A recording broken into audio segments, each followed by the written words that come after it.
On parle tout le temps de réchauffement climatique, mais est-ce que tu sais vraiment comment ça fonctionne? Pas juste les conséquences qu'on voit partout, comme cette canicule insupportable, mais je te parle du mécanisme qu'il y a derrière. Parce que c'est pas juste il fait plus chaud qu'avant. Il y a quelque chose de très précis qui s'appelle l'effet de serre, et c'est ça qui est au cœur du problème. L'effet de serre, c'est un phénomène naturel. Il a toujours existé. Et sans lui, la planète serait invivable. La température de la Terre serait autour des moins 18 degrés. En fait, ce qui se passe, c'est que le Soleil envoie de l'énergie vers la Terre, principalement sous forme de lumière. Une partie est absorbée par la surface de la Terre, ce qui la réchauffe, et l'autre partie est renvoyée vers l'espace sous forme de rayonnement infrarouge, donc de chaleur, comme vous pouvez le voir sur ce schéma. Mais l'atmosphère terrestre contient certains gaz comme la vapeur d'eau, le dioxyde de carbone, donc le CO2, le méthane ou le protoxyde d'azote, qui vont absorber une partie de cette chaleur et la renvoyer vers la surface de la Terre. C'est un peu comme une couverture autour de la Terre. Et c'est ça qu'on appelle l'effet de serre. Et jusqu'ici, tout va bien, c'est ce qui permet à la Terre d'avoir une température viable. Avant, on se chauffait au bois, on se déplaçait à cheval et on consommait peu d'énergie.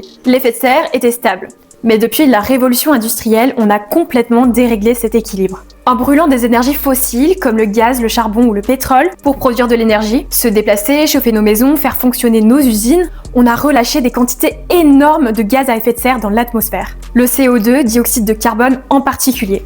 Résultat, la couverture dont je vous parlais est de plus en plus épaisse et donc en conséquence, la chaleur reste piégée et la Terre se réchauffe. Depuis la révolution industrielle, la température de la planète a augmenté de 1,5 degrés Celsius. Et en 2024, on a carrément franchi ce seuil pour la première fois. Bon, ça peut paraître faible, 1,5 degrés sur un thermomètre, c'est quoi finalement? Mais pourtant, à l'échelle de la planète, c'est énorme et ça a de grandes conséquences. C'est assez pour tout dérégler. Fonte des glaces, montée du niveau des océans, multiplication des événements extrêmes, incendies, sécheresse, effondrement de la biodiversité. Et ce qui est important à comprendre, c'est que tout est lié. Par exemple, le permafrost, qui est un sol gelé en permanence qu'on trouve en Sibérie ou en Alaska, eh bien quand il commence à fondre, il libère du méthane. Et le méthane, c'est un gaz qui est encore plus puissant que le CO2, donc ça accélère encore plus le réchauffement climatique. C'est ce qu'on appelle une boucle de rétroaction, donc un cercle vicieux. Et le pire, c'est qu'on a des solutions. On sait ce qu'on devrait faire. Réduire massivement nos émissions, sortir des énergies fossiles, développer les énergies renouvelables, et surtout repenser notre modèle de production et de consommation. Mais évidemment, les décisions politiques ne suivent pas, ou en tout cas pas assez vite.